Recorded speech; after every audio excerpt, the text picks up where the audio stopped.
life cycle, the value proposition. Okay, the value proposition. So what do we want to talk about? That is what we are going to get in what I call let's unpack the agenda. Okay. First, we are going to talk about the definition of terms. Then we'll talk about concept of employee life cycle. Then we'll talk about relationship between employee life cycle and human resource management. Then we now talk about the connect between employee and human resource management, value addition for success in the workplace. How do we manage with people, not to use them as resources? Because I always say that when you use anything resources, you either exploit or explore or whatever. So when it is resources for human capital, but human beings will always remain human. 2 legs, 2 ears, and whatever, beautifully made in the image of God. So we'll always be there, okay, till the end of time. But resources can be finished. Once upon a time, they said there was coal or there were this in some places as resources. They've finished. But human beings will always remain and will always continue to manage. So what do we need to? How do we manage the employee in the workplace and be able to say what value I will bring in on board, what value from your side and the other side of the table. So let's quickly move on. I love this. I always try to start my presentation with this. You are paid to produce results, yes or no? Yes. It is your people who produce the results, yes or no? Yes. Because a tree does not make a forest. All of us together get it done. So focus your energy on helping your people to be successful.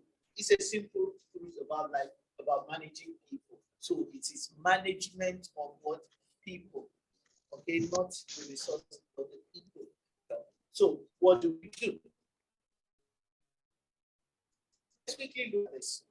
Definition of terms, and we'll see what we need to do to get there. So let's remove this from there.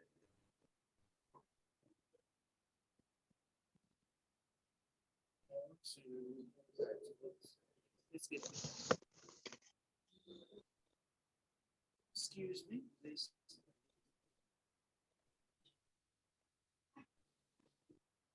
So what we are talking about is that how do we talk about the first one there is personnel management.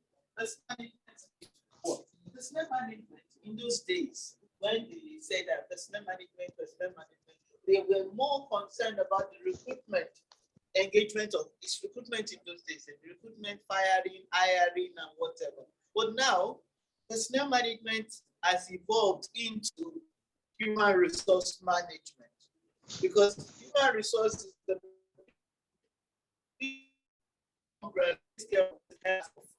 the workplace. So when there is problem, they go to HR. They say, go call HR, go do this. But in those days, they say, go and call personnel manager for me. So personnel manager was the big man then. So what they were doing was relative activities with them that involve the employees. So these functions include recruiting, hiring, compensation, welfare benefits, and all. So we need to look at it now that we are not talking of personnel management. Personnel manager or personnel management in town. So who is that human resource professional? Human resource professional is that individual who provides services to operations manager, operating manager. They are advocates and business partners. Professionals, you can operate within the organization and outside of the organization. That is the essence of what we are here today. Okay, we need to step up the game to be professional in whatever we're doing. So all HR professionals have specialized knowledge. It is that professional aspect in you that will take you, that will give you the courage to say, I want to be a consultant, an HR consultant. So that means you will have added some other things to your professional bits in HR. You will have added maybe let's look at L&D, that I'm going to be a consultant. I'll not only do my job, design, develop, and hand over to someone to go and present, to go and facilitate. What do I want to do? I want to add some other skills to it, which we are going to see later on in the course of our discussion. So a professional, be the HR professional first. Then you now add that bit of consultant into it. So who is that HR professional?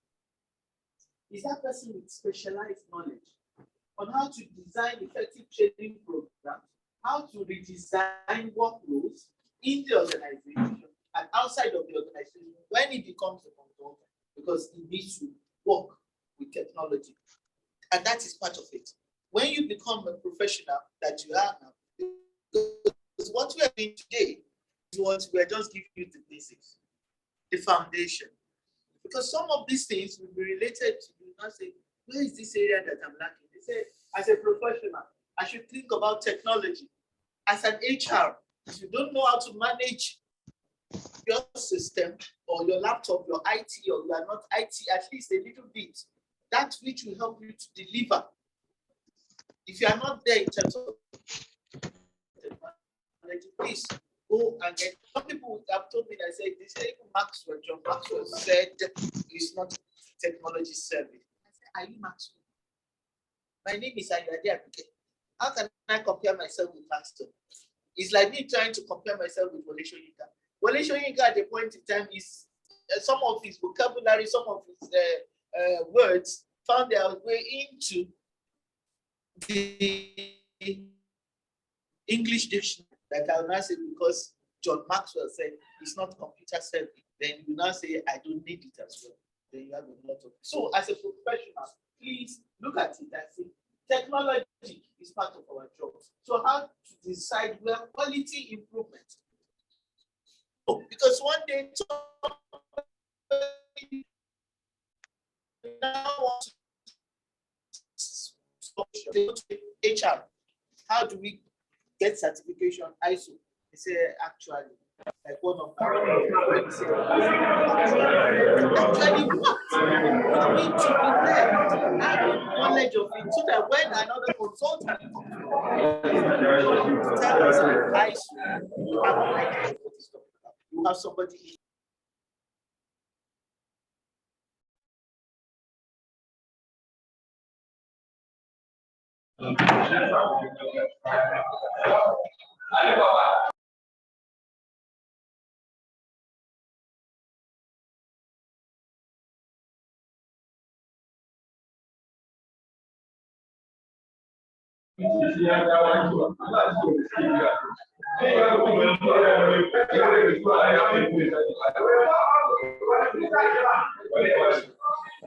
Mr. Liu, please, can you unmute your mic? Can you mute your mic, please? Mr. Liu, please mute your mic.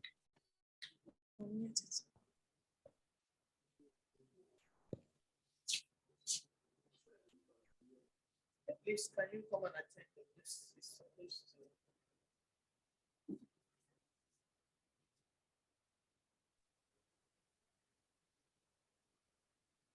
Sorry about that. Sorry for the break in transmission.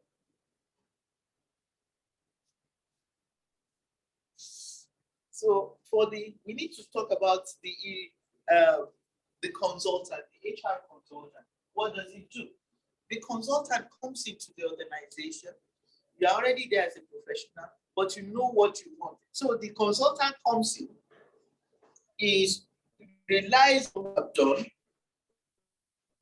What does he do? He now comes in, he does what we call needs assessment. He analyzes your organization. What you told me that is what is wrong.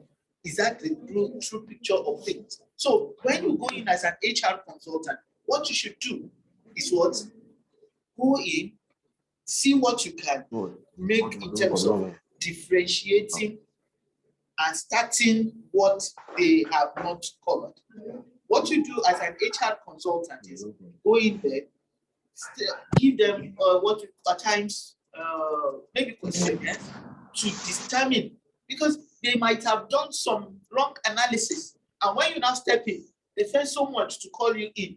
And you also still have to rely on the people in there to get information out of them, because you cannot come in from the outside and get to know everything. So what you get is what? Do the analysis, get them to know that before you start your journey with them, before you do any engineering process, what you want to do is ensure you get it right. First, send questionnaire. 2, look at what they have given you. Is it the right thing? 3, after doing that, you analyze. And if there is a need for training, please give them training. But if there is no need for training, you may just reorganize to put some people from one place to the other. And you need to reassure the people that when you are interviewing them as a consultant, give them what we call non-disclosure to management. Let them be at peace, or else you get it from the outset. So as a consultant, you need to know what is going on before you deploy training. Because in training, we always say, remove the non-training aspect. It's not all the time that you train. Because when you train and the problems are still there, the physical problems are still there. When you come next time, so let's see. As an human resource professional, what are those things that we need to do? We need to know. They have them on our slide. One of them is technology. One of them is you need to learn to connect to the people that matter. As a professional, you need to connect. You need to ensure that you have management buy-in in whatever you do. If you don't have the buy-in, you'll be the one to throw spanner in the wheel of progress. Or if you don't get it, as a human resource professional, you need to make impact wherever you find yourself. So that is the part of the 10 reasons that I don't being an HR professional. One other thing is we learn to do communicate. If you don't communicate well, as the registrar rightly told us, he said that you're about to say voice is like egg or egg is like voice or whatever. But mine, because I went to a nursery school that did not go to, I went to nursery school. Was called the nursery rhyme. Humpty Dumpty. He did not go to nursery school. Humpty Dumpty sat on the wall. Humpty Dumpty had a great fall. And all the king's men and all the king's horses could not put Humpty Dumpty together again. And that is what? Egg. Humpty Dumpty was an egg. So if you say something and you now want to come back and say sorry, 100 of sorry or millions of sorry, bring Humpty Dumpty. So as an HR professional, you need to have variety, you need to have what fluid in whatever you're doing. Don't just be put in a straight jacket. Know that the world is always evolving, change is always constant. You will see all those other things when we but as HR professionals, remember that there are lots of things that you need to play. So as HR consultant, please, when you finish your job as a consultant, remember you were engaged to come and re-engineer the organization. It's not that you are there to just come and take what you need to lead the organization with an efficient and productive HR department. That when you go, they know they have the template to work with. And as a consultant, we always say in training, what you want to do, put timeline there and ensure that within the timeline, you do whatever you want to do and do what we call feedback.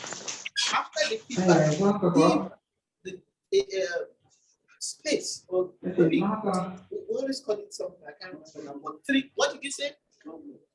No? As a professional, but I'm remembering later.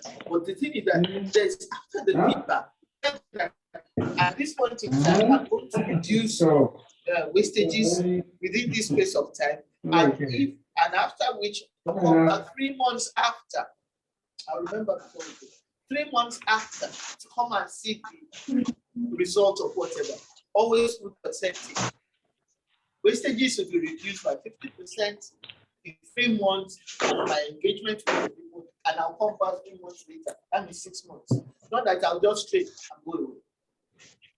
And if there's no need for trading, that you now advise management as a consultant, move this person to that place, move this person to that place, or talk about that later. Because one error, one mistake that we commit as HR is saying they are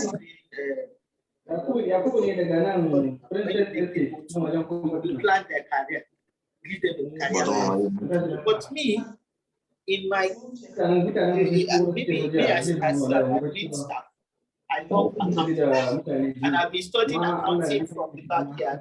I've got my ACCA. I even went as far as Anna. I've done this, I've done that. Then you now say you're planning the career path as an admin, and I don't want that. So maybe as a consultant, by the time I got promoted, I said, we don't need training for this. This man, he has something about It's your mind. So when you do some movement, It's your mind. Okay. so these are some of the Okay, thank you. So we need to have a complete overhaul of the company. Then advises companies on a wide range of things. A resource model, that's what I call the template for that.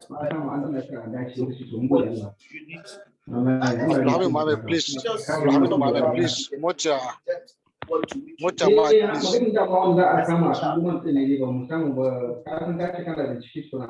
Thanking again. Thanking again. Inshallah, sir. Inshallah.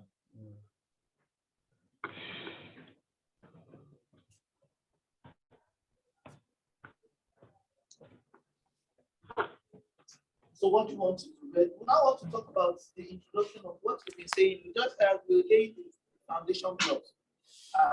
Who am I? Am I a personnel manager? Am I a professional? Am I a consultant? Or all of them wrapped into one? So we need to know, and that is the essence of why we are in this institute. That is the essence of why we want to be inducted today, to be better personnel manager, if that is what we're given in the organization, to be a better professional, and at the same time, launch myself to be an HR consultant. So what do we need to do? Now, how to manage as HR? We need to do manage group of people with different personalities, with different work habits, and that is the essence. Different types of people. We're going to see them at the end of this presentation. Then a person's performance is dependent upon what personality traits and job skills. When we want to engage new entrants into the organization, we always advise. Even if it's just 10 questionnaire, 1 page 10 questions to ask in terms of the person's personality traits. There are lots of things out there that you can just copy and use it to measure them. Psychometric tests, there are so many of them out there that you don't have to pay for. Just get like 10 questions and you get to know what that person is like. I'll give you an example. But some of us that decide to, before Lagos State government decided to put the camera, and when there's light, especially this island junction, before it was turned to this junction, it used to be island roundabout. And immediately at night, all of us used to be afraid of that junction. So anytime you find yourself, the light is on, you look front, you look back, you look everywhere, there's nobody coming, you just zap, red light, move. So on some of those occasions, you were grabbed by road safety, and you have to go for road safety training. So there'll be questions. They say, supposing you find yourself at a junction, light has stopped. The only one. You look front, you look back, and you say, I say I jumped the red light now. They say you're a killer on the road. I say, I know how can I be killer. See, supposing somebody is thinking like that, and two of you now could like, who is the bad person? Say, not me, it's that person. But two of you were not to be at that spot at that time. So what we need to do is that personality traits, psychometric tests, we can use that to get our people. Get to know how they react. Maybe there are those type of people that put their brain, their mouth into motion before they put their brain into gear. Okay? So we need to know, are these people ready to manage their emotions? These are the things that we do. So as an HR, you also have to help employees understand and how they can be most successful on the job. Then also to help all types of employees reach their potential. Some people want to go to school. Some people will get to that. You see lots and lots of things about the human beings that we manage to get the job done. So, and also to learn all personalities and lead people within the team. Team management is very essential for HR because you have to learn, does this person have the leadership skills to manage people? Does this person have what it takes to be a good follower? And that is part of what we discussed yesterday. We said good leaders are endangered species. Good are endangered species. Why is it that we have problems all over the world? All over. When people say Nigeria is the problem, I said, do you watch CNN? They say Nigeria is on this particular. They say, do you watch Al Jazeera? They say they watch Arise News or channels. They know that is not only Nigeria. That is not only. So we need to be able to manage, because especially after this pandemic, and where the world is just exiting the pandemic. And what is the result of that? Recession. And what is the result of recession on the human being? It is what? Depression. Recession is leading to depression. And as HR, we are the ones that will determine the type of training that will help people. Employee well-being is part of what we should be thinking about. Not only work-life balance. They know how to manage their family and home, not like what Oga Register said, but they know how to manage their family. But there are some things. I give you an example. I have somebody we are trying to mentor, counsel, not mentor, a medical doctor, that are Japa from Nigeria. This doctor that should be the doctor or medical advisor to people is going through depression. Serious one. And I was saying, what is wrong? And outside of this country, if you person to be in Nigeria, I would say it's because of Nigerian problem. But outside of Nigeria, depression. We're praying for that person now, that we should not do that, she should not do what the ultimate. So it's very important that as a child, occasionally bring people to your organization to come and talk to them on counseling, to come and counsel them on what to do. So it's very important. Don't just say that we pay them salary, they have this, they have that. Occasionally, bring them together, maybe in batches. Let somebody that has experience come talk to them, and they will see that you need some of these things in the workplace. So as a consultant, we need to be diverse in our thoughts and get things right. So why consultant? As a consultant and a professional, we need certification, knowledge of what we're doing, the skills that we need, multiple skills to get there. And we need to ensure that people perform. So your certification is not just enough.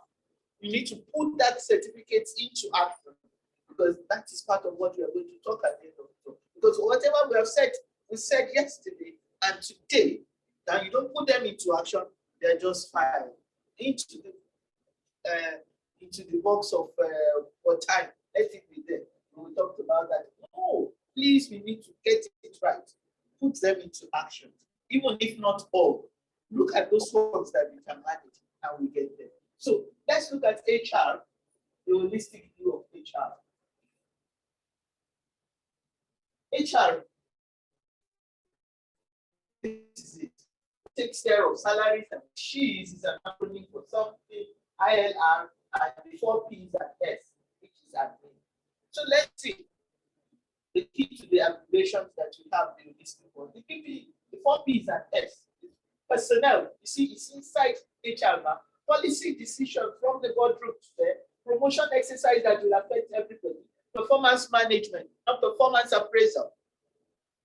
Management is the totality of everything, not performance appraisal that we say because of what I did in 6 months or in 1 year or in 3 months, then you go back to it. But performance management is a continuum. So appraisal should be part of it, but management is better because it takes care of everything as you come in, everything about you till you succeed. So, and the strategy, lots of strategies. The policies that we have are going to put into strategic action plans for us to be able to achieve the policy that we got from the boardroom. Remember that the HR is part of the boardroom. So policies, HR, take your policy. How do you manage? Put them into strategic time-based objectives and all. Put them there. So when you now do that, you now get people, deploy people to take each and every one together. ILR, when there's issue, you know go agree as HR. Okay? So she is an acronym for safety, health, environment, and security. L&D is learning and development. That all of us use. Training, learning, and development. Learning and development is forever. Training is just one event, and we need to get it up. So let's look at it. What is employee value proposition, which is our topic for today? Employee value proposition. How do you manage that? So when you look at this, the bigger box, the bigger circle takes care of these 5 balls. And EPP is employee value proposition. Inside employee value proposition, how do you manage the human being? And inside that, we have benefits, work environment, career, culture, compensation. What you do is what? When someone is coming into the organization, we want to do recruitment and whatever. The person is on the other side of the table. You are interviewing that individual, and you now, when you are done, and the person now says, "Oh, do you have any questions for us? We have asked you so much. Do you have any questions for us?" It's on benefits or work environment. Do I have a career here? Do you people have a culture? So these are some of the things that your prospective employee can ask us. So when we get home, you see that all these circles are broken down to have a benefit, to have a compensation, what you have in culture, what you have in career. These are some of the things that they are the ones that will be the trigger, and we doing it right for our employees. Are we doing it right? So we need to look at it one by one. I'll give you an example. If the work environment is not right, honestly, I will not work there. I'll give you an example that happened to me. I like giving stories. Story. Oh, I love it. Because at times when I say story, you just give me like that. Story. When I was in service, there was this organization not too far from here. In those days, we used to take our flyer program, training programs to organizations. There was still not in the lake, up the whole of Kenya, up to the where and everywhere. So there was this organization still existing. We take secretary program, they will call personnel manager. They will go take a health activity, that's a man. We will take safety, they will call, one day we now say, is this man the only person in this organization? When they want to say an Asian company, you know, all these Asian types. So one day, a friend of mine or my colleagues then now said, okay, let's go to this organization. We traced our way to that very big organization, Asian company. We got there. Immediately we got there. Big. Said young, smart people then. Now I'm still young. So we got there with our flyer. We now said, oh, please want to go to personal manager's office. See what I'm doing. You need The man to just establish said, that your so you mind go right. See at how start. my fingers are what I So for me, honestly, I would I like like to talk about those who do not have all the names complete. Just said, if you go left, turn right again, and you see staircase, and you go up. We said, okay. My friend and myself, we just moved on. He said, did you see that? See that man has 2 fingers. What's wrong? So, because the organization is large, big company. So, we were just still talking at night, and then we missed our way. So, we now saw someone, another person in the uniform of the organization. See what I'm talking about? Here was gone. Only the tongue, this part of it. And so, we now said, please, we want to get to the personnel manager's office. And he did like, go that way.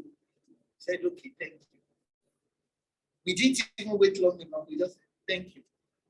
When we moved, my friend and myself, we stopped. We said, are we in the land of ghosts or spirits where limbs are not complete?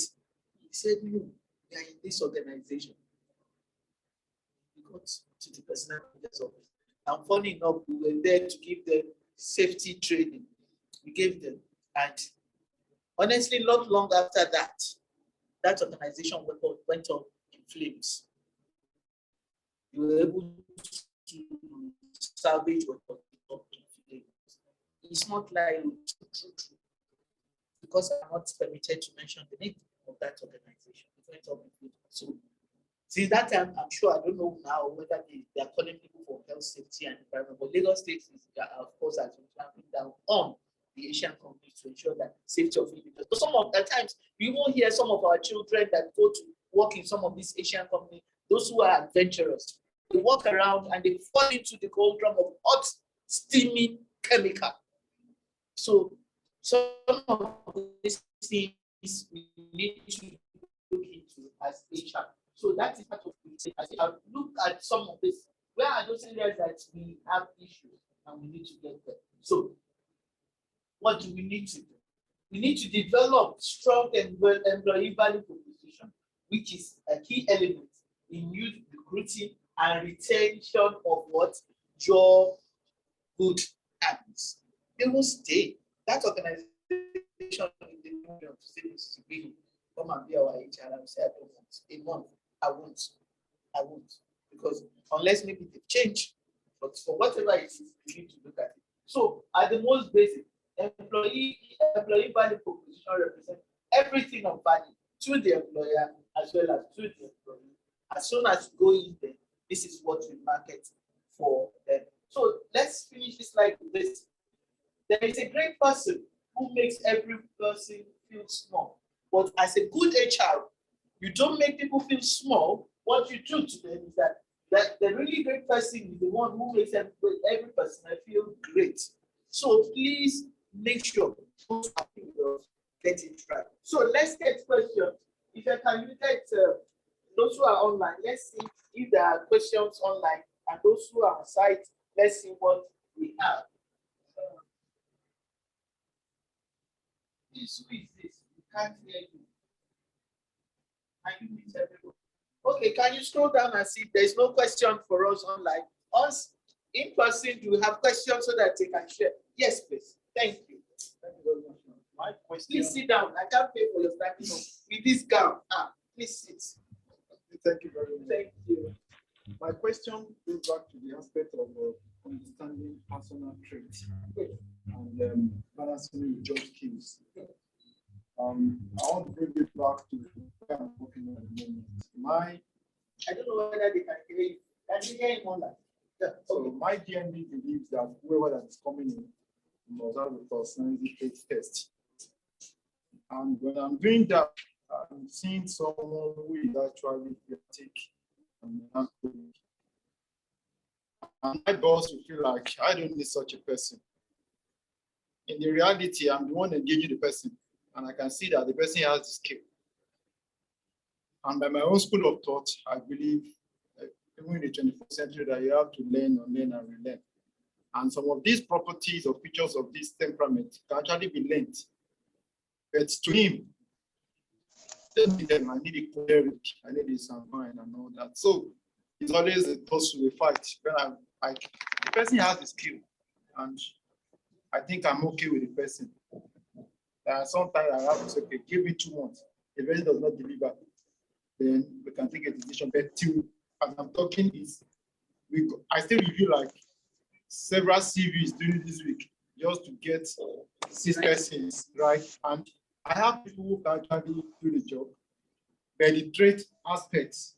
So I'm trying to like, how do we balance that in a work environment where personality traits that the company is like they are desirous to have, it's not actually matching the skill.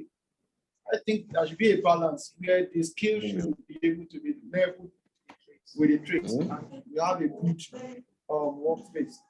You see, the issue that, as we always say that in management, you can't have it alone, you can't do it alone. You have to have management buy-in. You know, management buy-in, they take the decision at that level, even if you let some people in there, whatever.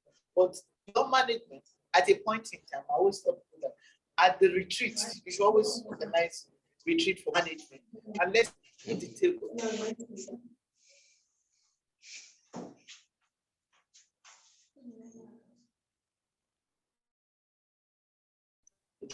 We see there's a slide that we talk about potential as well as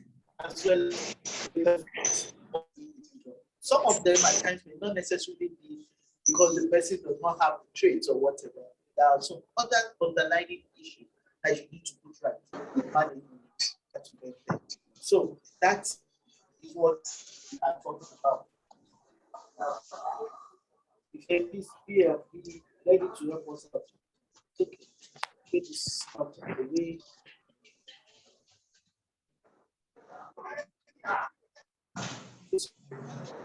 So this is the talking about. We need to get either great personnel HR to make other people great in whatever we do. So let's look at it. You can start recording though. You can start recording the time now. Because it's starting now. So now let's quickly look at the employee life cycle of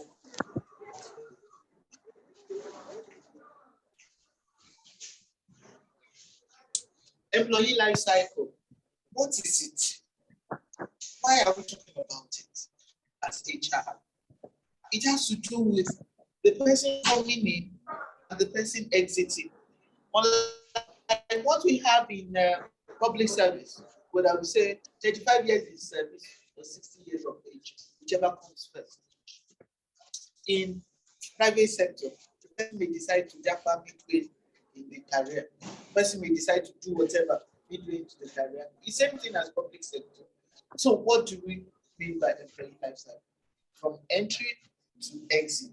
And those things can happen in between. Once upon a time, this employee life cycle used to be 11.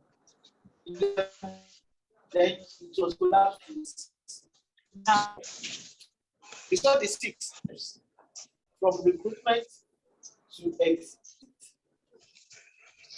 But now we have 4 steps. 4 to make it easy for us to manage. The first one is hire. And these are some of the steps. Lots of other things take place inside under hire. The next one is inspire. The person has stepped into the organization. How do you make that person to be comfortable? You train them all the way. This person has come, you now get it. This is not only from onboarding to whenever, throughout the person's stage. The third one is admire. How do you admire? Employee of the month, motivation, promotion, whatever, and people feel what I am part of this, that they love me. Why should I leave? I'll give you an example. Some of my people outside of the country, one of them called me, say, Mama, I said, yes. He said, I've been offered a job of $100 and something dollars, no pounds per year. But as much as that money is tempting, they may not appreciate it. But where I am, there is job what? Security. I say they want to do quick fix for security. want that because that one I can stay there the next 3 months. They send me out. I won't be able to come back here. So this place I can say. So when you an employee feels admired, they will stay on. You'll be able to retain them for the business success. So the last one is retire. When we talk of retire. You know that people wait till 35 years in service or 6. Some of this new generation millennial that we have, some of them don't stay more than 2 years, 1 year in an organization because to them, okay, to go higher is to exit. The only way up is out. The only way up is out. So what they say is that you can stay here as supervisor. Me, I'm going out to look for assistant manager. He said, and you tell them, he said, Rolling Stone, gather no more. He said, I could roll until I get to somewhere. So the only way off is out. So midway, 1 year, 2 years, they're out. Some of them even say by 40 they want to retire. I say, then what do you want to do with your life after that? They say something will come up. So it's very important that we manage them. That is the first steps of employee life cycle, from hire to retire. We need to manage them as HR. So what advice do you have for you as HR when you are managing employee career, or what you call career path for your employees as HR? The first thing that part of what we do is to ensure that one, the first year, before the person even runs, the first year, you are marshaled out what you expect of us, what they have, job schedule, KPI, KRA, key result areas, and everything. And you have to monitor that we following up on what they are doing. So what the company expects from employees, and that is what is in need for me.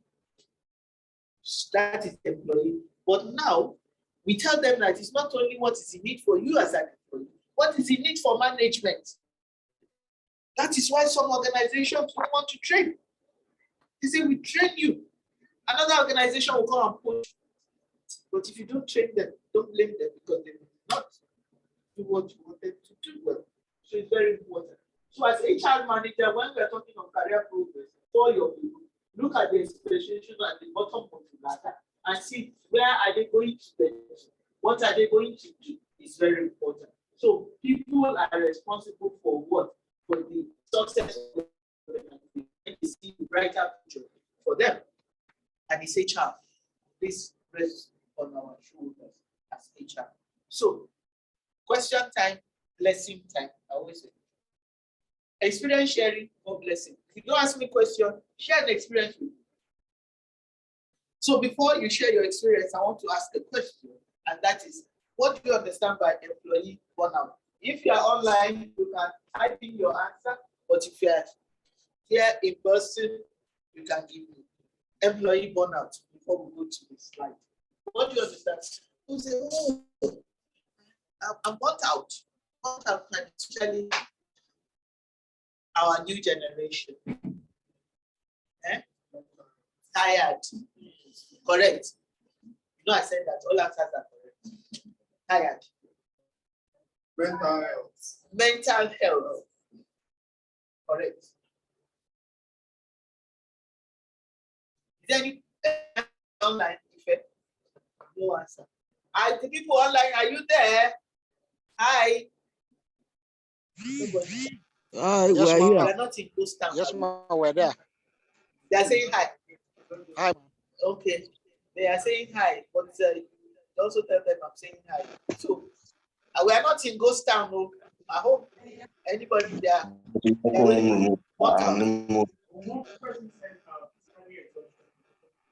Exactly. Yes, correct. Tell the person I said correct. But can hear me. But all answers are correct, but some are more correct than others. But what is the right answer? In-house, in person, okay, mental health, no trouble.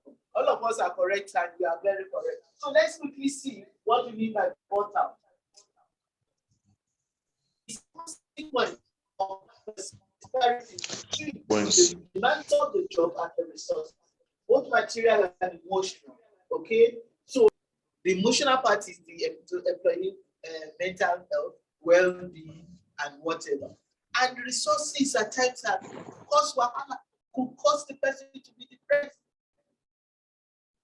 Actually, I'll give you an example. When I was in service, some of us then, what they gave us, we had a program last week now, only of that will take everything. I said, look elsewhere. Office will outlive the worker. Just ensure that you take care of yourself.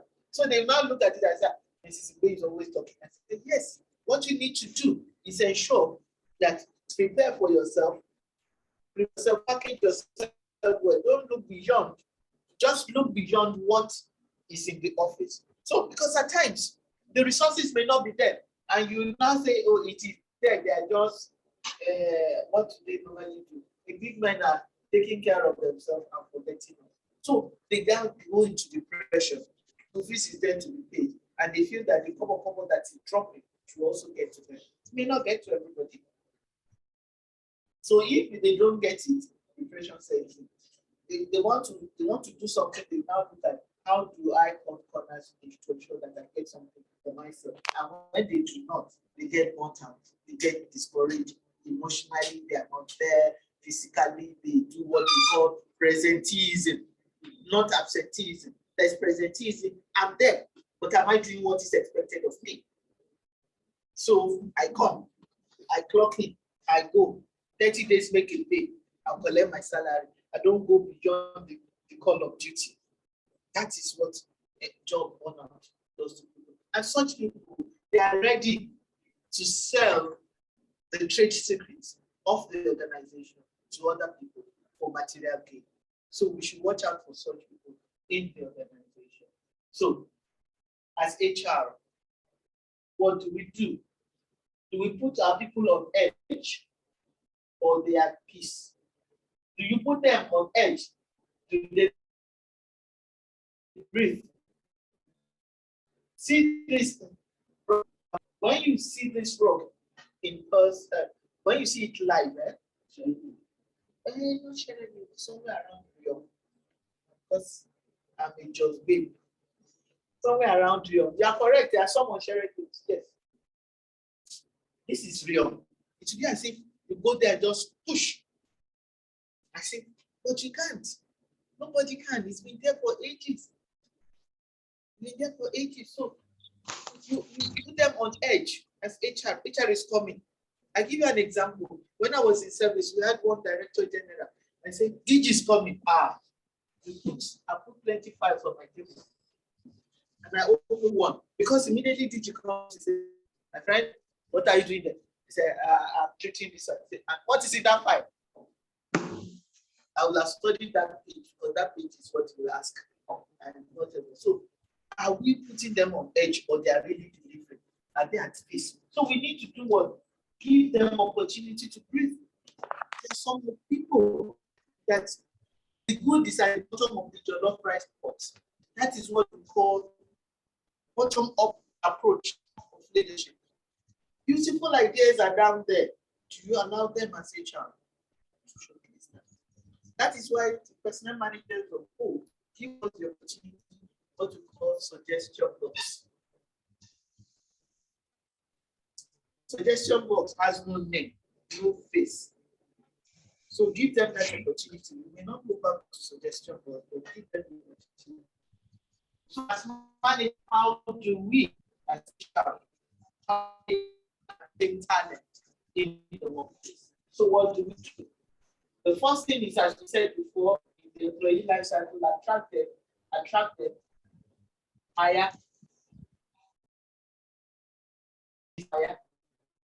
So you develop the talent, then retain the talent. All these things develop, retain. All of them have this in common. Recognize talent when you attract. You encourage the talent to stay. Then you reward the talent by letting the person stay with us. It's very important as HR. So it's all about readiness.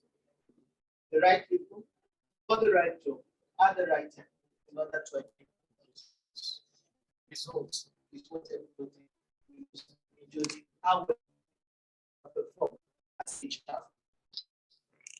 So as HR, I always say we are the rope. We are the link between management and the employees.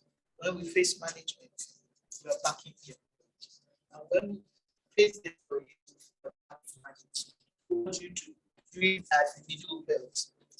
Middle belt, not middle belt of the majors of plateau.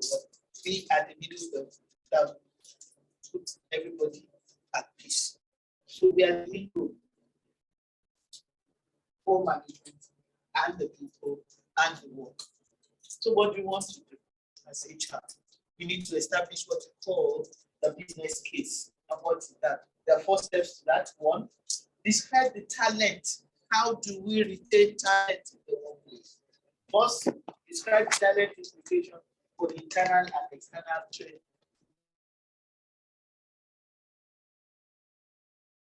Reflect your organization. 2, describe the current state. Where are we? Where do we want to be? And what is the gap? The talent in the workplace. 3, how do we describe and envision the future? Nurture the future. Where do we want to be? And how do we get there? Finally, list the initial steps that you have identified. That's why I said needs assessment. Initial steps to closing the gap between the current and the future states of the organization. Remember, people are involved in all of this. As HR, we need to manage the performance and the potential of our talent. Performance and potential. In these four boxes, we have what we call the deadwood. We have the problem child. We have the workforces, and we have the stars. I will tell the story so that we'll be able to understand what this is all about. It's the story of Boda Yellow, an uncle graduate. Boda Yellow has been on the job forever. He can perform. His performance is very high. But Boda Yellow does not have certificate to his name. He joined the organization when he finished secondary school. He moved to secondary school. So his potential in that area is very low. But Uncle Graduate was brought into the organization. He has the potential to be manager, but Boda Yellow does not have the potential to be manager. The best he can get to is supervisor. But he's very good. But Boda Graduate, Uncle Graduate is low on performance. How do you now manage these 2 individuals? Who is the deadwood? Which one of them is the problem child or problem children?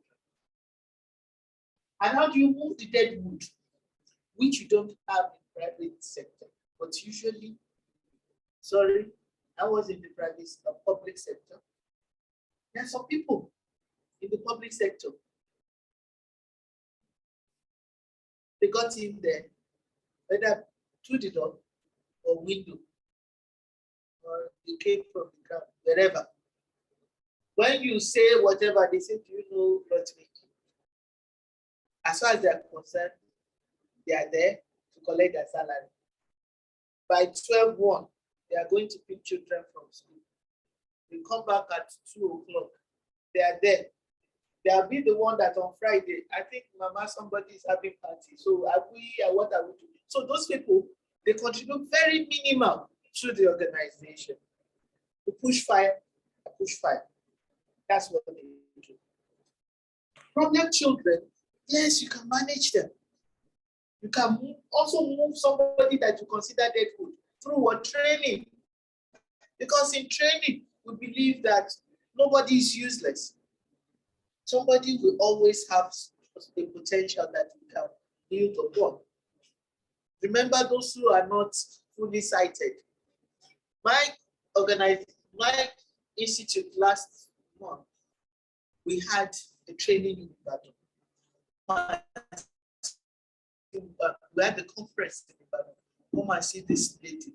You will think that she's sighted until you see somebody meeting her, or she has a white cape. Beautiful, eloquent. People did not know that she's not sighted. So if we can train people who are not sighted to do tie and dye, batik and all those things, so that means you can move the dead wood from dead wood to problem children to workhorses, and eventually they become stars. So we need to look at it, manage them, place them, potential and performance. Are we going to sell Koda Yellow to evening school? Are we taking undergraduates to come and learn on the job? What do we do so that we can retain this talent? Two of them are talents. So we need to work on that. So what do we do as HR? Let's develop a new mindset. First, watch them grow. See them grow. Develop them in performance line or potential line. If not, people will. Two, so train them in order to close the performance or skills gap. Three, retain them for business success, and we get there. So what is the essence of all we're talking about? It's all about what skills. And there are two types of skills, the soft and the hard skills. The hard skills are the technical one, while the soft skills are the ones we learn here, HR. So what do we do? This is the employee, this is the performer. In between, to close the gap between the employee and bad performances, skills training. And before you do the skills training, please do the needs assessment. So for you to get there, because it's usually the soft skills that will assist the hard skills to get there. And remember, at a point in time, the technical engineer or whatever may not even go to the site again to tell you how to turn the bolts and not. It's dealing with human beings that will go and work on the bolts and not. So at any point in time, we need the soft skills in order to assist the hard skills to get there. And the soft skills, in most cases, we always say, can never be replaced by automation. So let's move on. Let's quickly look at this, the power of skills. When I read this out, and you give me the answer after the start. Imagine skills without the S. Imagine it further without the SK. An organization performance is either killed or for skill without skills. So you may have what the capital to jumpstart a business. All the raw materials needed, the dream and the vision, the bankable proposal. Without skills, all these variables will not be actualized. So we need skills at any point in time. And that's the essence of why we are here. Before we end, remember the following. The world is now, we say we're in the fourth industrial revolution. So all of this, look at the first one, second one, third one, this is the fourth one. The world of robotics, the world of artificial intelligence, Internet of Things, digitalization and automation. Is Nigeria there? HR, robotics, automation, Internet of Things. Are we there? If we are not, what are we doing? Remember somewhere along the line we said as HR, we should think of technology. What are we doing to make things easier? It's easier for us to say the developed world. What are we doing? Are we developing where we were 60 years ago? Because you remember when the Queen died, they are so rested. Some people are still fighting today. That's 62 years after, they did not treat us well. If you have a child of 62 years and the child refuses to crawl or walk, won't you throw the child away with bathwater? Or take that child to the shrine and get the head reviewed? 62 years, we should look at it. What are we doing in the workplace? What have we done? There are so many arguments on this, but for whatever it is for, let's be realistic and factual. What are we doing in order to make the workplace a better place than we were given? When Nigeria turned the workplace to what do we call it now? That decree that brought that here to place. indigenization decree. No, at indigenization decree, they told all the white people, go to your country. And they said, we'll go. And they left. And they left the machines for us. Nobody to manage the machine, except the people like Brother Yelu. So what do we need to do? 62 years after HR, let's make the workplace a better place. Even if you cannot work in the areas of robotics and everything, let's have it in view that we get there. So now, after the pandemic and during the pandemic, what we call the new normal, so the post-pandemic, not post-COVID, post-pandemic, learning and development, see, more people online than we have in person. Learning and development has become more virtual. Safety, health, and environment and security is getting more funding. Boko Haram, kidnapping, and everything.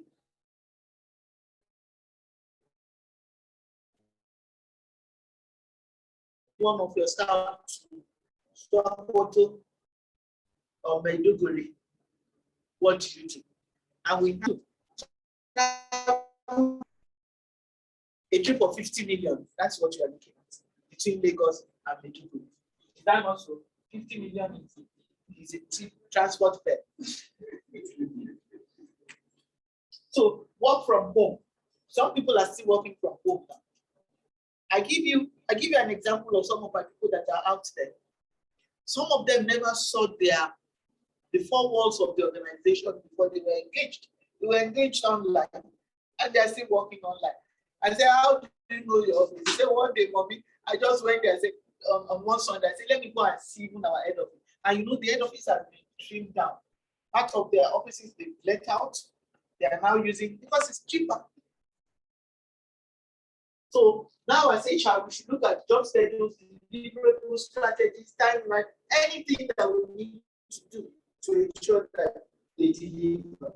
Then emerging skills for the future are this: emotional intelligence, critical thinking, all this innovation that we need in order to get there. These are the new skills. More are coming, more are still coming, but we need to know that even as those ones are coming, we need to work on this as HR. So remember this as well, that top management must have a buy-in.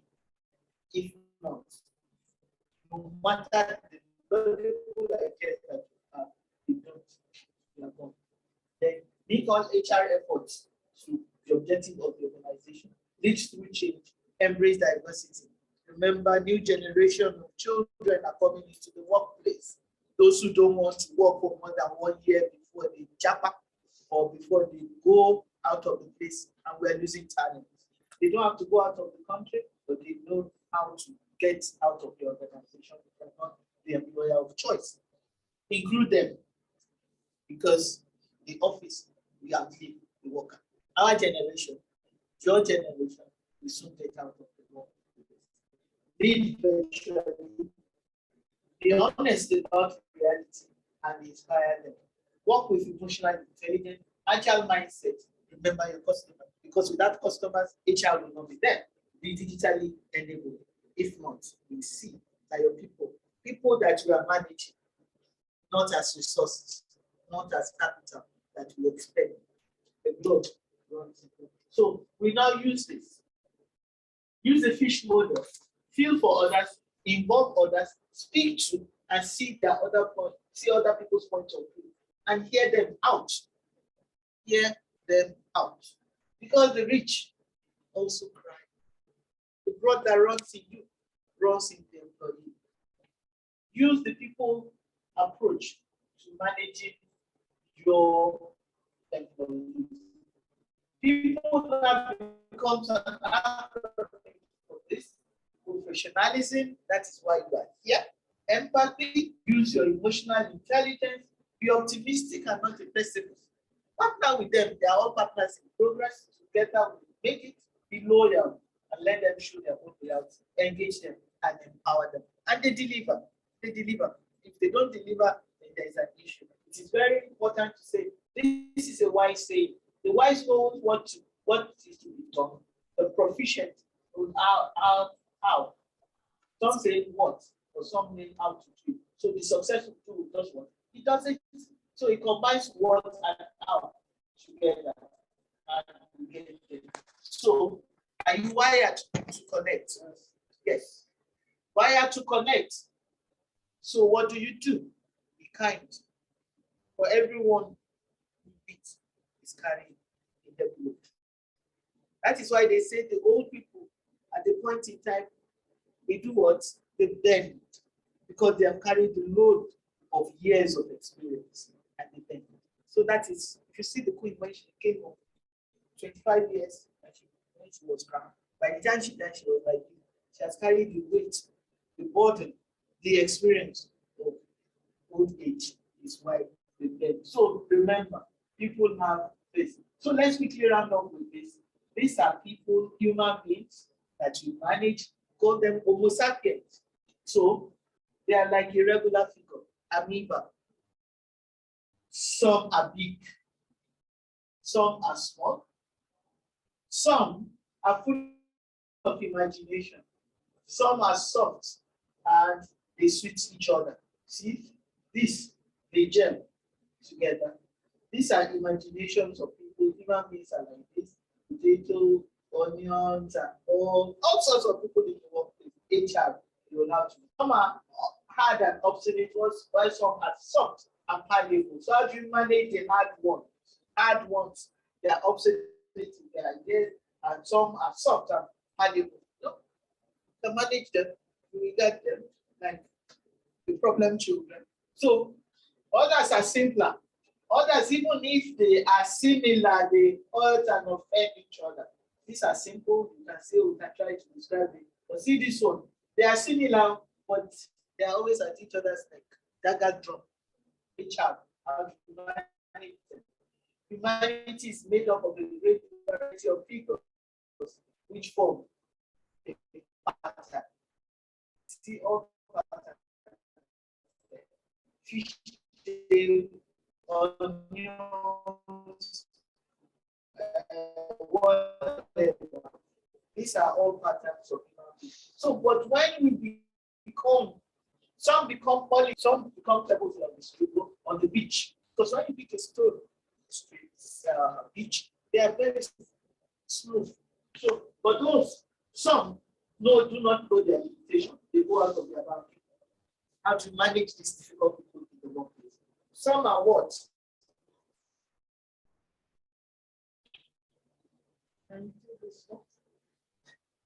Some are what? Are bureaucrats. They told the lie. See, what you want them, whatever you want them to do, they don't do. They move around. They told the lie. While some are what? Are very cunning. You see such people, even if they have not been working well throughout the year, when it comes to the time of appraisal, okay, how is your family? Barika de Sala. Happy New Year. To the end of the year. Oh, sorry, sir. May the Lord see us to the end of the year. They have not done anything. How to manage them and manage their performance. So some are what know themselves and they keep on the safe side inside that box. They don't do beyond what they're expected. Some, they don't even know their limitation.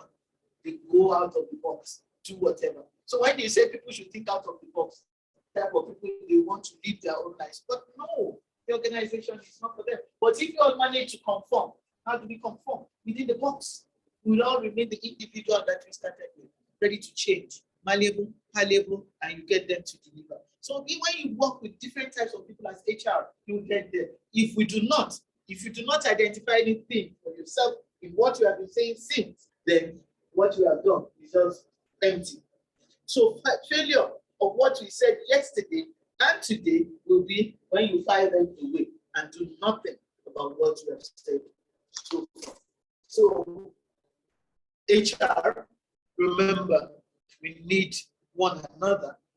We need this institute to take us up there as fellow, as inductees, as doctoral fellow, whatever status or grade you find yourself in this institute. Know that you are here to make a difference in whatever we do. Thank you for listening. Question time.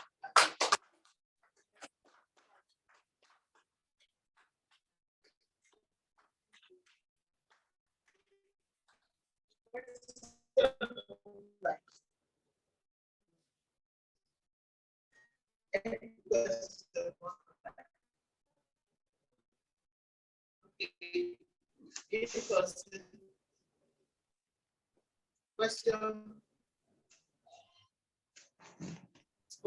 Okay.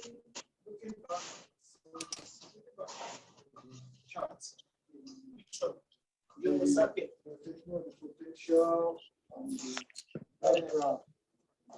the deadwood. Okay, deadwood, problem children and all that. Yes. It's actually going on in my place. And it's the difference between the sales and the operations. And you see, whereby the DMD is putting much emphasis on the that they won't bring in the blood to the business. And in reality, the sales people, because at the point I know this chart, I have to make a way. I started considering performance with culture. I took away potential. And it was again the point that we have to like take some people out. And I was now putting much effort on culture. Like, because if someone is on high performance and is on low culture, I felt it's a bit not a good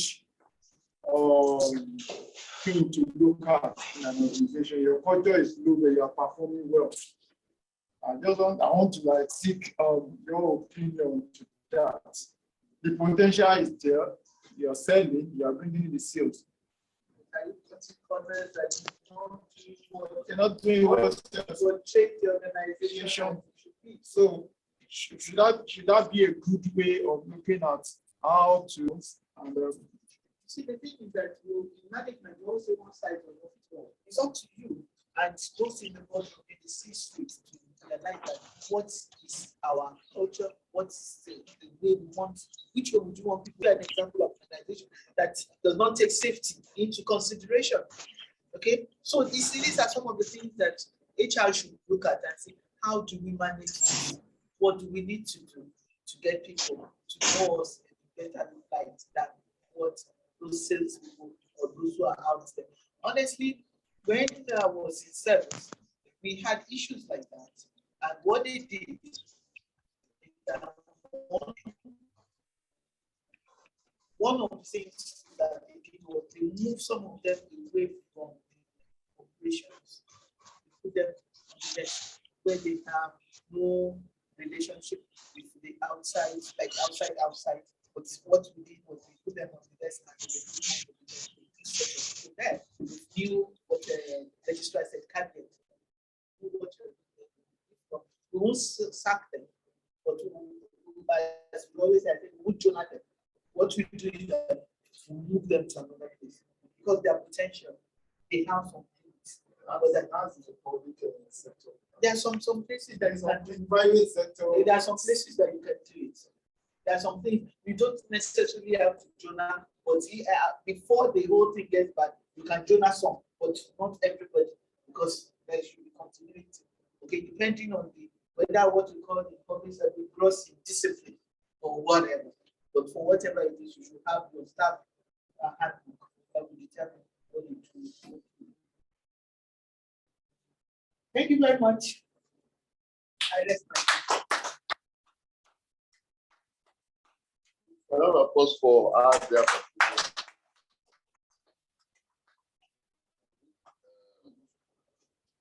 Madam, thank you once again. Thank you. You know, I know you actually took the time to put up all that you were able to share with us today, and I'm sure that while you were on, some of the people online were concurring with some of those things you were saying. You are putting their point. They're just agreeing their own perspective the way it was for them. And I think that's a good one to show that they were able to pick, they were picking to say along with what you were saying. Thank you once again. All right. On this note, I don't want to take time. Let's just go straight into the votes taking. Let's go straight into the. But before then, permit me to do some introductions. We have the president of the institute, though unapparently absent, the president of Dr. Olufemi Samuel. Another applause for you. All right, very kindly appreciated with a round of applause. Okay. Then also we have the registrar, Dr. Editor Benga Ologo, that you heard from earlier. Please help me appreciate him for what I know. All right. Okay, we have a council member, Mr. Samuel Olayinka. National Project Coordinator, person of Mrs. Tessie Christopher. Okay, all right. In your bags, for those that are here, you have the oath already in your bags. Bring them out. While those online have been sent to you, those you are going to have printed, and we are still going to have it streamed so that you can follow. So can I have a copy, please, for the register? You have already. Okay. All right. So please let me welcome for this next all important aspect of this induction. Because if I decide to close here, you are not yet members of this institutes. They are just been educated. They are learning. Like, I don't know whether you can from there become a learner, but you are just learned. But you need to do this. So please help me. I appreciate as I welcome our dear registrar, Dr. Benga for the meeting.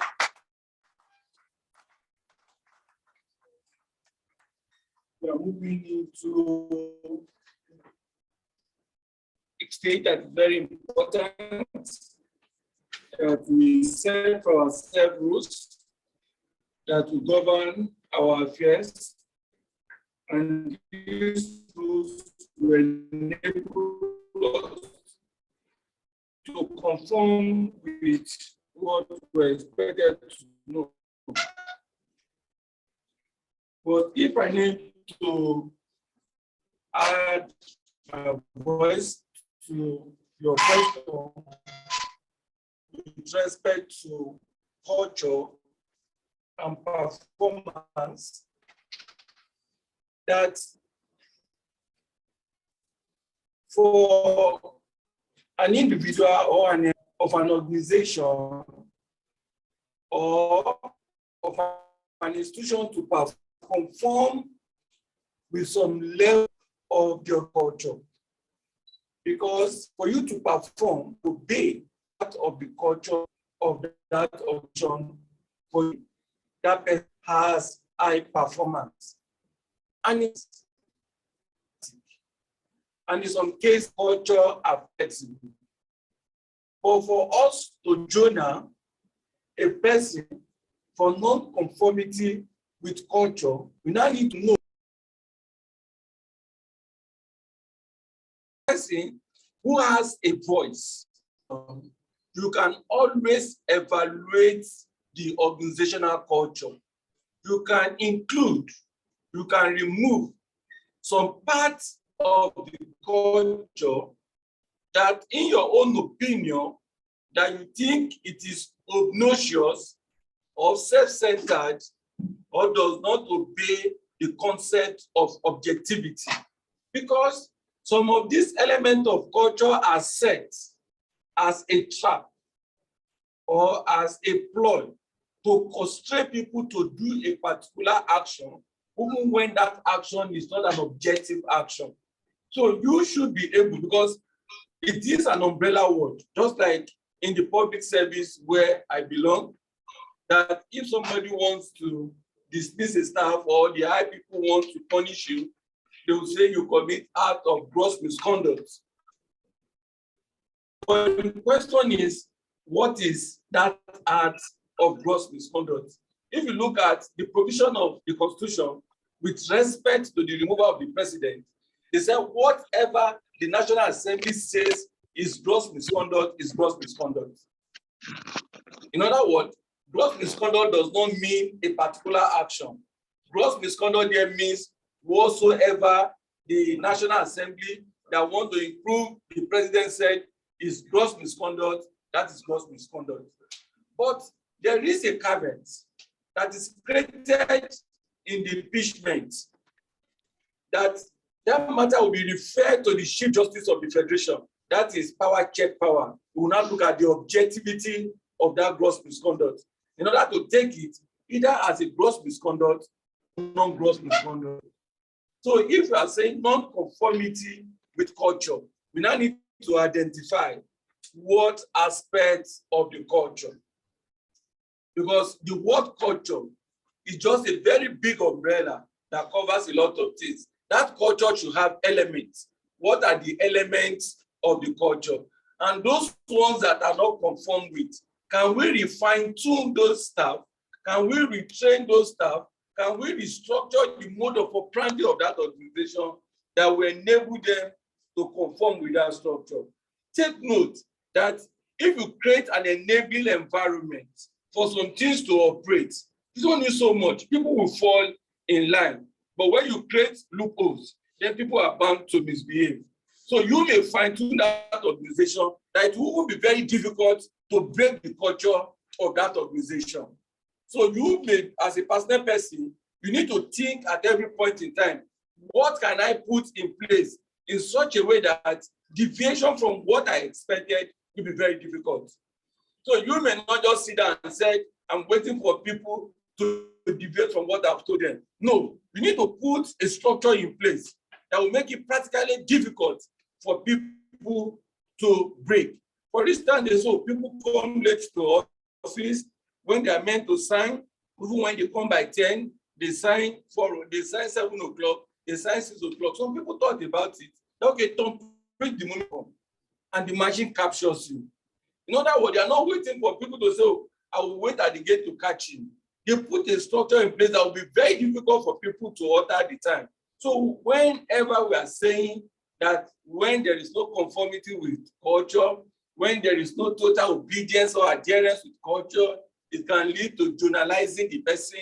I think those of us in the personnel department, those of us managing the human resource, when we see people of high performance, then we need to put on our thinking cap, to put up a structure in place, to put up an environment in place that will make it difficult for people to do what they are not meant to do.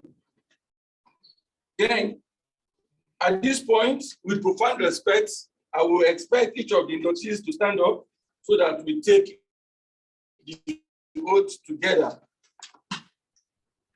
Madam has said it all. I so much enjoyed the lecture, and I have so much. And I appeal to us that so acquired today, we should try as much as possible to put them into use. But the only word I will add to it at every point in time that I canvas for people is respect for humanity. Please, in whichever capacity you find yourself, in whichever position you find yourself, in whichever side of the table you find yourself, try as much as possible to respect humanity. Everybody deserves respect. When you respect people and you share their opinion, does not make you a foolish person, but you are only recognizing their position. That does not make you a weak person. Respect every individual that you come across with. And when I say respect, you talk to people, you talk to every person as a person, not as animal. Because some of us, the moment we look at ourselves and we felt or we believe that we are in higher social class compared to the other party, it affects the use of our words. If we are very sensitive to look at the words that emanate from such people, it will clearly show that we are showing of higher class, social higher class to others, but I canvas to everybody.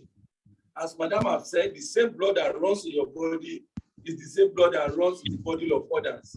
In whichever environment we find ourselves, in whichever place we find ourselves, let's try as much as possible to respect humanity.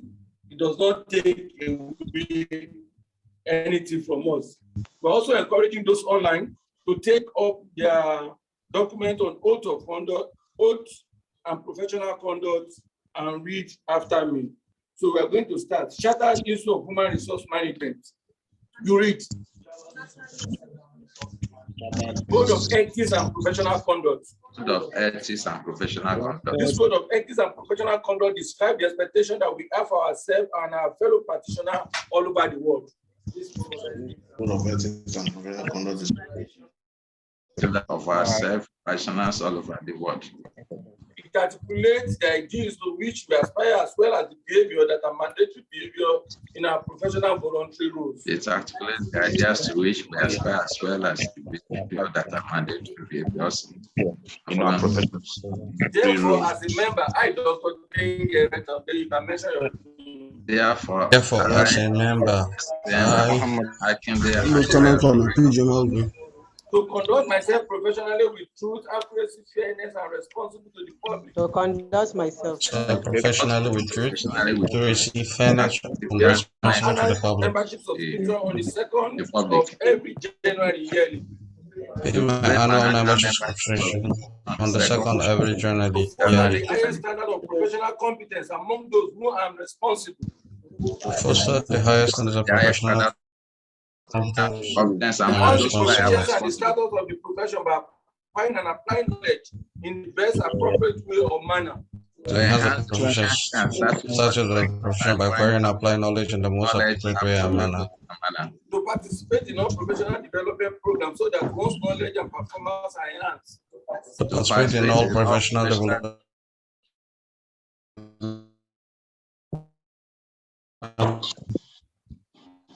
To dissociate myself from anything that can tarnish the good image of the dissociate myself from anything that can tarnish the good image to honor confidence received or given in the course of my professional activities.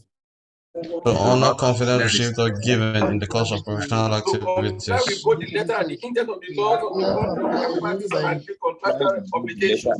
Comply with both the letter and the intent of the laws of the country which I practice and agree on contractual obligations. To cooperate with all organizations. To cooperate with all organizations and individuals engaged in activities which promote the development and standing in the institute. Cooperate with all the organizations and individuals engaged in activities which promote the development and standing in the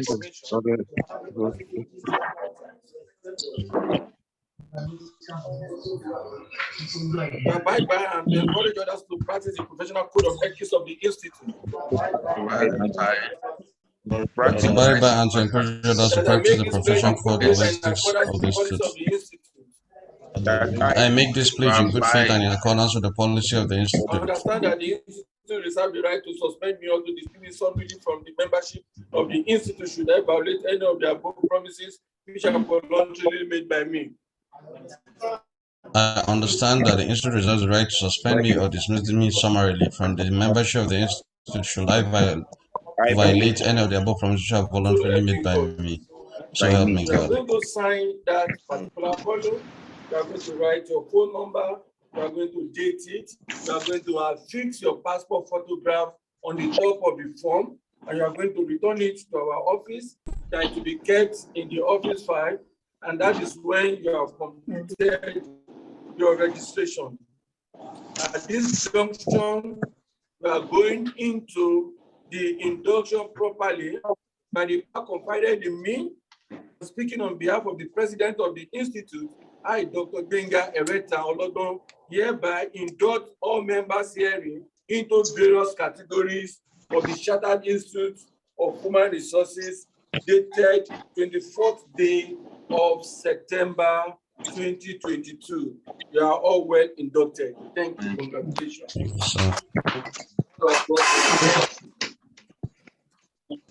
Yourself. Congratulations.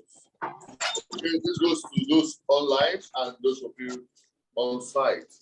Congratulations. Well, we're going to seal it up, but please have your seats. Kindly, if you have not signed, fill those forms. Fill those forms quickly for the fiscal.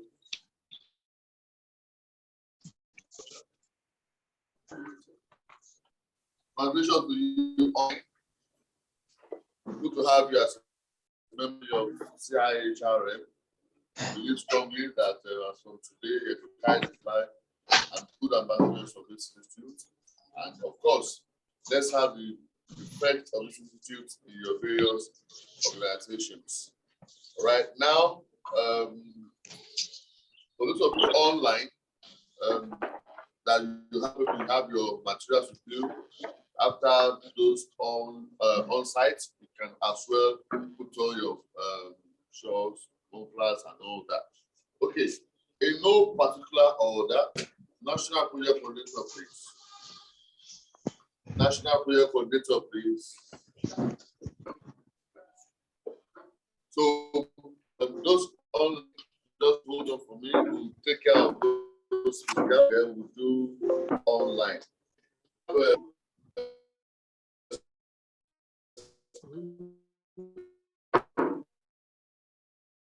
Assignment. So you please. Fellow Institute Philip African Beauty.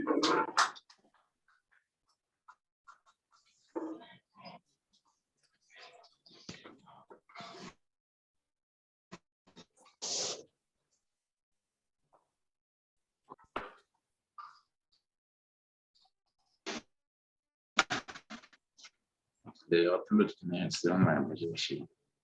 Yeah.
Okay. Sorry, sir. Uh-oh. I'm sorry, sir.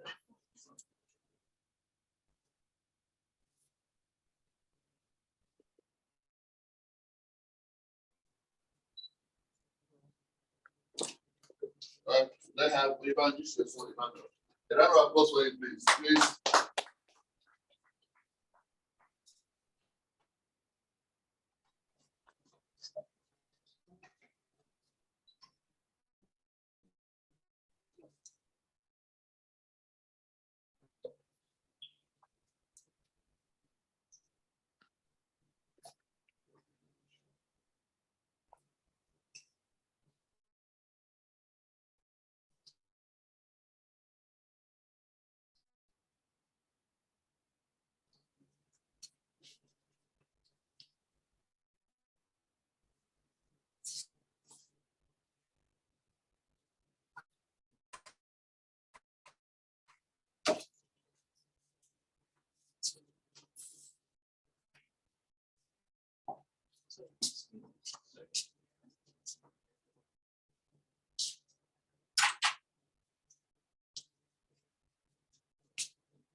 Hello, sir. Hello. You can stop.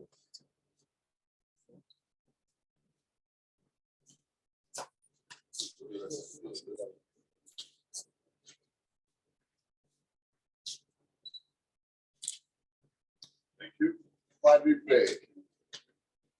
Let's do a free, sorry, a free sorry, I'm going to.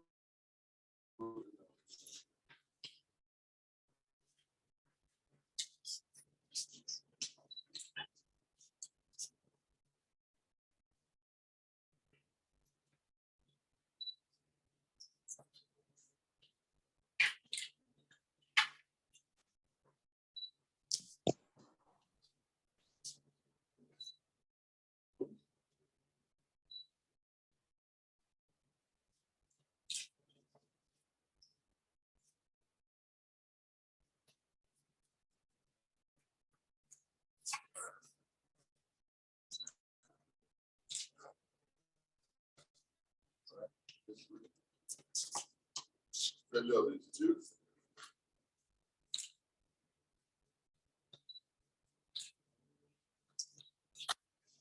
Let's have body praise. I should have almost lost that. A round of applause for her.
That's my head.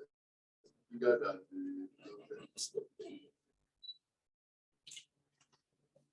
Right. Thank you very much. Thank you. Congratulations. So, okay, let's quickly do that of those online. Please help me because that's what we appreciate them. So please make sure your hands are free so that they will know you really appreciate them. Okay, failure of the institute.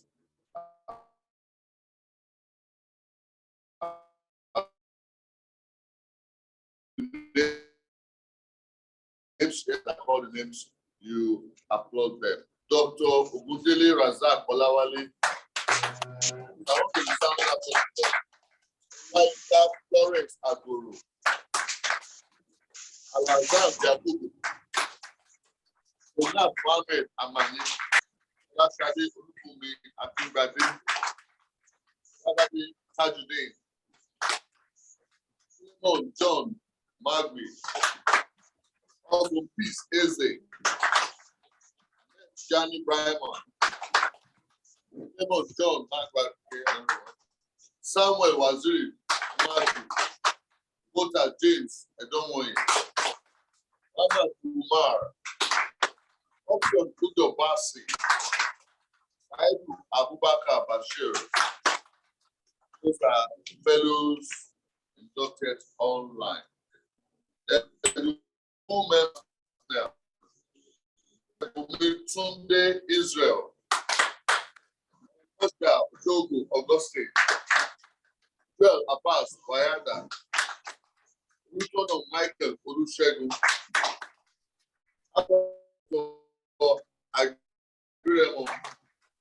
Umazai Emmanuel Bag. Bao Tribal Ladan. Togo Aris the Christian. Ali Yabo. Adebayo Enoch. Adumere Daniel Uzochukwu. Ego. Edom Arebade. Came during Chima. Aminu Abdullahi. Thank you very much. Okay, let's do associate now. Associate. Rabiu Sulaiman. Wait, that first. Adupe Bodusola Abiola. Lẹ́nu Ìfẹ̀mẹ́jọ Patrick.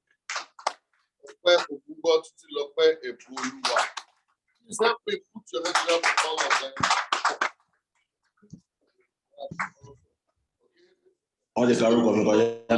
Pleasure to do this. Like you rightly mentioned, the course of reading notes.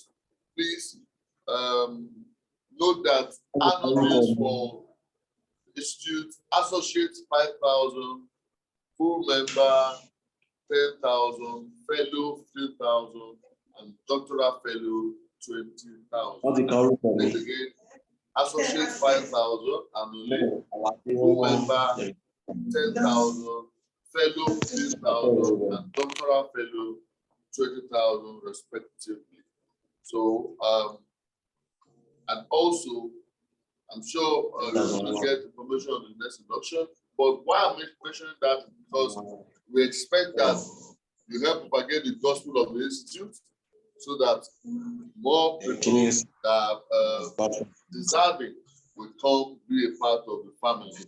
And we expect that you help share that. Then, if you are not on Telegram, please, you have to download Telegram to make sure that you can be added by National Project Coordinator to the Telegram group of the institute, so that information that are passing and where people even share ideas, people passing. Now, the institute can also help conduct trainings. I'm saying this based on all the questions we get when we are on. Some of these challenges you have in your sessions, institute can even consult for you. All you need to do is that reach out to the institute, register, and those concerned will reach out to you, you will agree, and you work out something. Let me tell you something. Now that you're part of the family, something should be easier handled in your organization now than before. They should see the difference, they should see the effectiveness, they should see how this have rope up for you in what you do. Now, don't get me wrong. You know what you are doing, you know how to do it. But let me tell you, 2 good heads are better than 1. That's a new way you do things now because of the effect, influence, and the relationship we have with these two now that you rope up and that you show in what you do. Now, not only because of the organization, but because of those that also work with us. Those that work with us need to also take a cue, need to bite from what we have so that you can have a running effect on them. Okay, so on that note, I want to say that we are virtually running to the end of this program today. But before I close, let me be sure I'm done. Okay, for those online, please. For those online, the oaths that you have with you after signing, filling, and attaching your passport, please, you have to send to info@cihrmglobal.org. info@cihrmglobal.org. Please, like the registrar said, you are not completely inducted if the office does not have your forms, because it will be processed and taken to it's a learning person. So it's vitally important that we do that. So make sure that please use those of you online. You have to send it to info@cihrmglobal.org, or they are open or free to take to the office. Then locate the office, it's there in the forms, and get there to submit physically. All right. Okay, thank you. Then, okay, I've mentioned the issue of a Telegram. Reach out to National Project Coordinator and then she'll add you. Just make sure that you download Telegram and you get connected. All right. Yes. It will be sent to their email. Yes. Okay.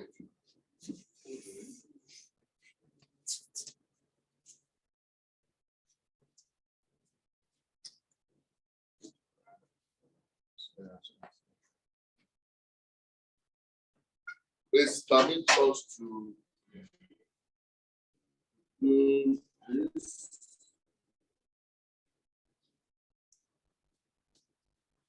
I think we on Israel. Yeah, a round of applause for him, please.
Mother,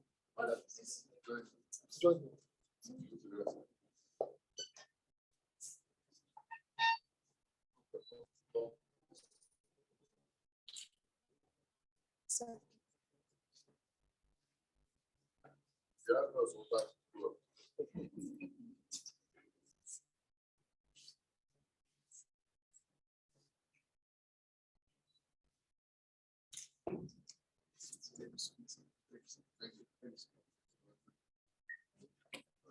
So please, on behalf of all the doctors for today's panel, welcome Ms. Philip Apekinna Beauty to do the next thing. For 1 minute, let's carry it. Applause for her, please.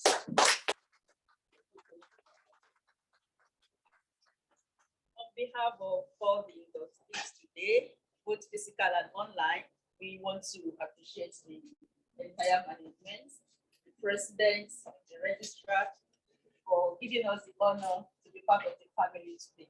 So I will say thank you very much, sir.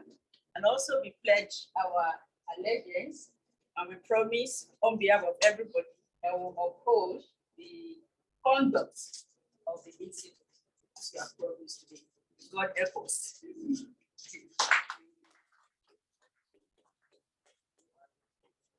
On this note, we've come to the end of this program. Those of you online, please, like I said, now you can put on your decorations, the one you have already with you that I've sent to you, wear them and be free. And to close us, okay, before we close, let me announce that every inductee will have to, after now, no holding back.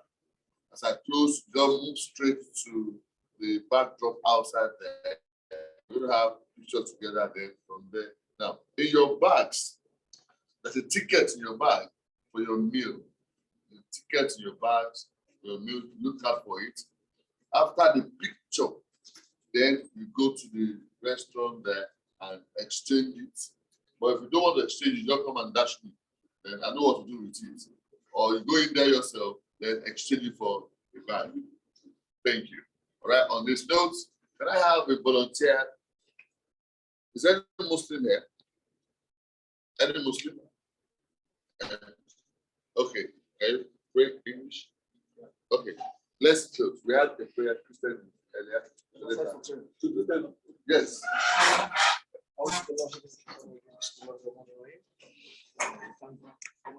For making successful occasion. We started the event with prayers and ended prayers. As we are all trying to embark on our work to our destination, we pray that Almighty Allah guide us, protect us, and let us manage to safely.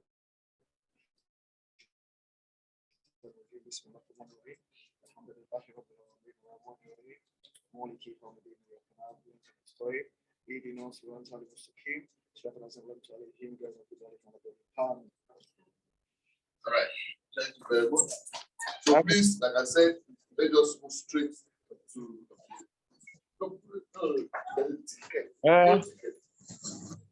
don't worry, that's an assignment for you. Please give me your phone. Yes, don't worry.